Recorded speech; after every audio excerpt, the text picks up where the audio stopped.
en la referencia de las viviendas mínimas. El libro de viviendas rurales es de Tamés, es del 56, y este sí que es un manual de soluciones aproximadas por zonas geográficas y por distintas características. El del centro es el clásico de Mayo Gallarre, que dentro de los libros de vivienda que decíamos antes, sin imagen, este aporta algunas imágenes que son muy significativas. Y el otro ya es posterior, es del INV, que es un libro que sirve porque aporta muchos datos sobre la Casa del Español. Estas son de Mayo Gallarre, donde, bueno, pues al menos vemos cómo se ordena una manzana, cómo puede ser una manzana Radburg, los bloques lineales que empiezan a disponerse. Está pensando más en tipologías urbanas, es decir, que esto tiene más pinta de ser para medio urbano que para medio rural. Patio centrado, patio abierto, esquema INE, es decir, pero al menos tiene esa virtualidad de producir imágenes. Y esto es del libro de Tamés, donde vemos una solución usual que nos propone para familia crecedera, donde vemos que realmente pues, está el espacio habitable en dos alturas, con posibilidades de crecer, y lo que decía, las dependencias agrícolas, para los animales de labor, para las gallinas o los cerdos. Y el de la izquierda es un esquema de la zona regable de La Mancha, donde vemos que frente a la localización del núcleo que la tenemos por ahí, aparece otra serie de territorio circundante que es la zona.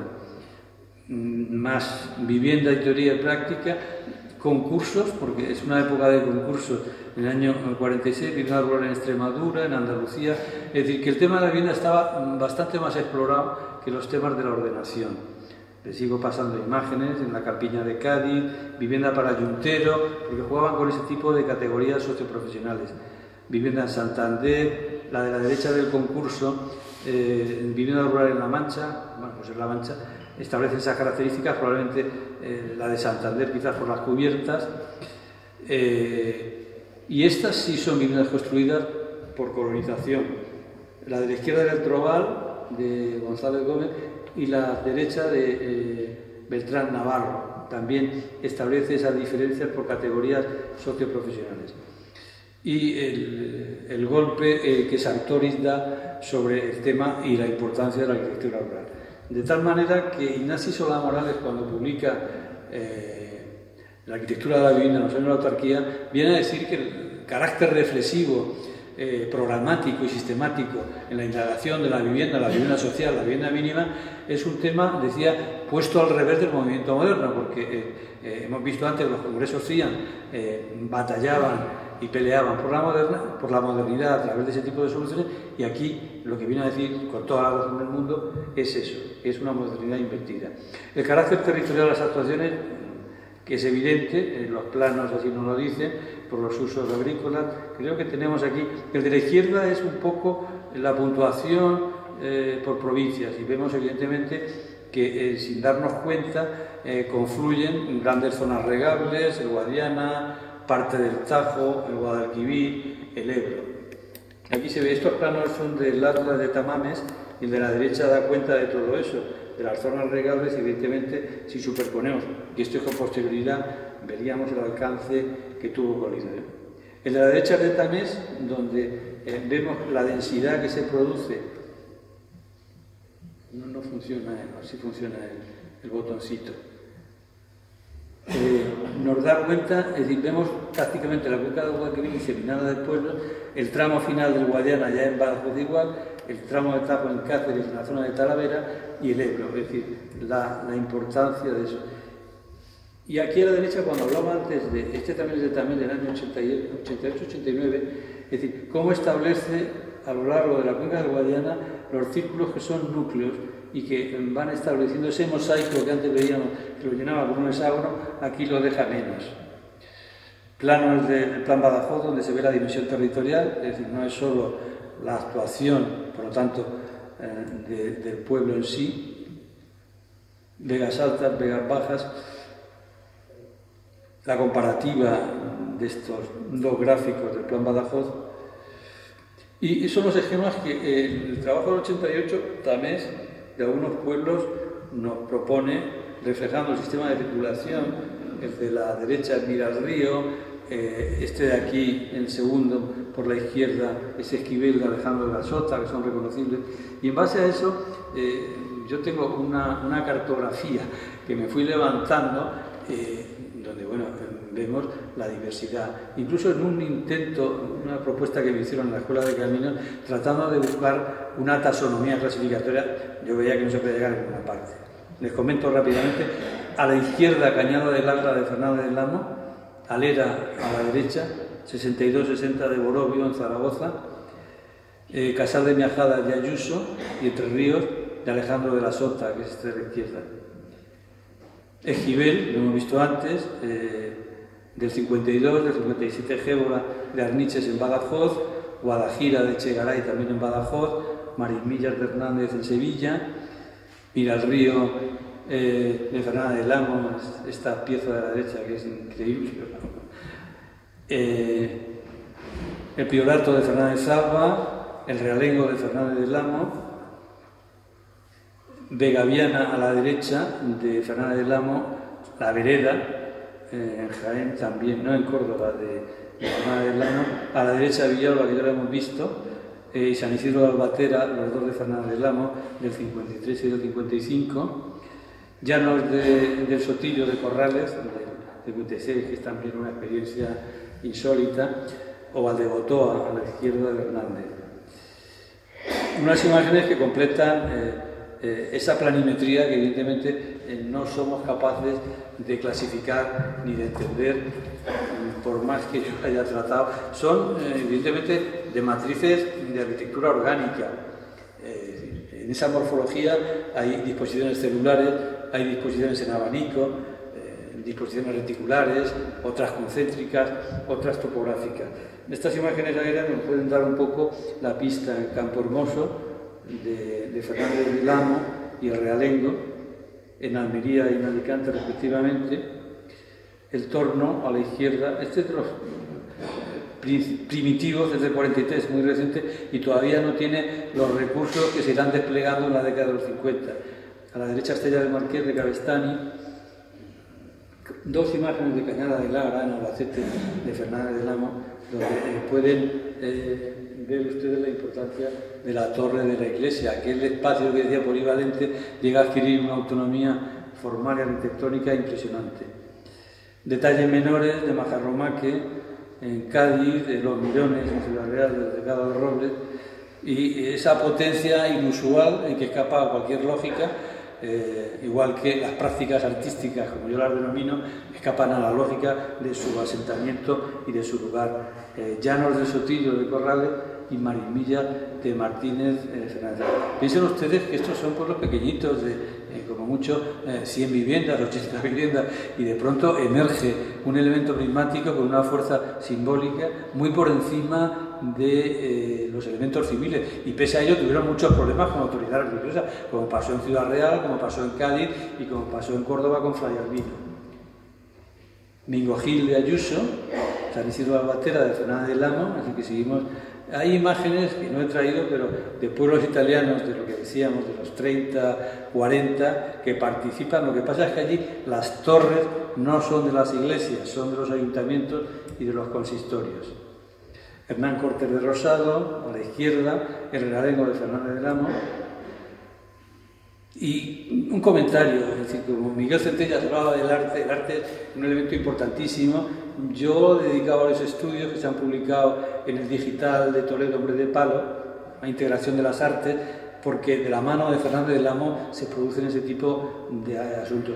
Les traigo dos imágenes, del Realengo y de San Isidro de Albatera, que son de los dos pueblos de Fernández del Amo y con colaboración de distintos artistas, en este caso Baeza y Carrillo, donde, bueno, se dan ese tipo de imágenes que realmente en los años 60, en los años 50, en el medio rural son absolutamente insólitas, y que hay la anécdota luego la comentaré.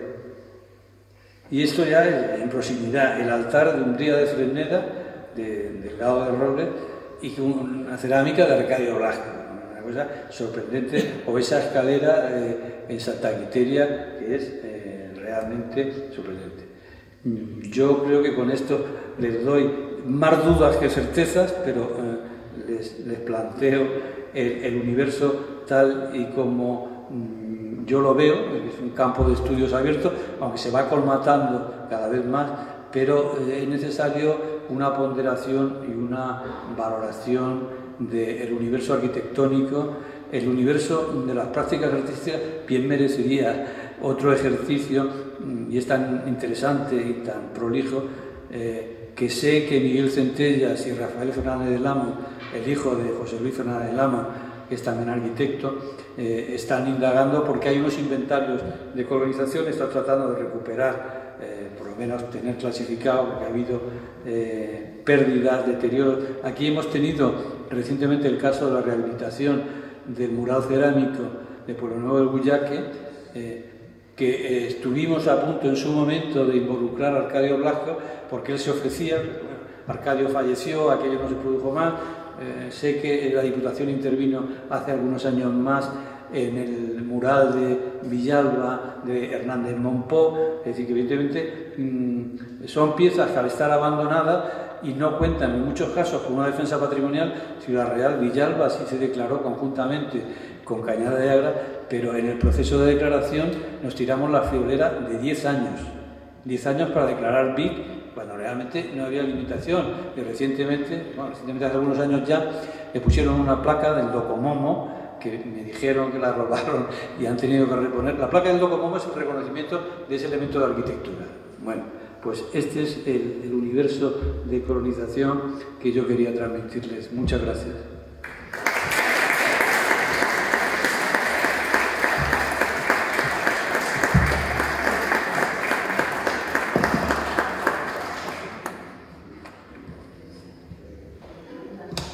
Sí, acepto preguntas, no tengo inconveniente en contestar si se puede. Teodoro venía con una escopeta de fogueo. ¿Qué futuro tienen los pueblos? ¿Qué futuro tienen? Pues como el de la España despoblada, pero es curioso porque fluctúa mucho. En Almería hay un libro de Centellas que dice los pueblos de colonización de Almería 50 años después. Y están espléndidos porque evidentemente han explotado el secano ese con bajo plástico y se mantienen. En Ciudad Real, pues por ejemplo, Llanos del Caudillo, que no sé si se llama ya Llanos del Caudillo o Llanos, es decir, creo que es un pueblo dinámicamente activo frente a Villalba, que es un pueblo abandonado. Los pueblos de Cádiz y Sevilla que yo he visitado, o bueno, los de Badajoz, es tremendo, porque claro, allí tienen una producción significativa. Y es algo que habría que pensar frente al riesgo de la despoblación, es decir, la medida de crear y fijar población en el medio rural. Yo creo que la experiencia de colonización debe ser tenida en cuenta. Es decir, el futuro desigual. Probablemente porque la agricultura esté perdiendo el peso cuando empiezan a realizarse los pueblos de colonización. El peso del sector agrario en la economía española pues sería el 30% del PIB y el 50% de la población activa. Y hoy estamos por debajo del 10% en los dos casos. Que evidentemente la tecnología, las nuevas prácticas de riego, de cultivo, pues abre muchos campos, pero evidentemente es decir, no basta, creo yo, con la declaración patrimonial, sino que había que hacer algún tipo de intervención. Aquí se propuso en su momento lo que estaban haciendo en Andalucía, que eran registros colectivos, es decir, porque solo tenemos dos pueblos dentro de la declaración de BIC, que es Cañada en Albacete y Ciudad Real, pero bueno, Toledo tiene unos cuantos, Bernuy, aunque es de la primera época, no está mal, Talavera la nueva ha sido muy alterado, porque evidentemente muchos de ellos han experimentado transformaciones.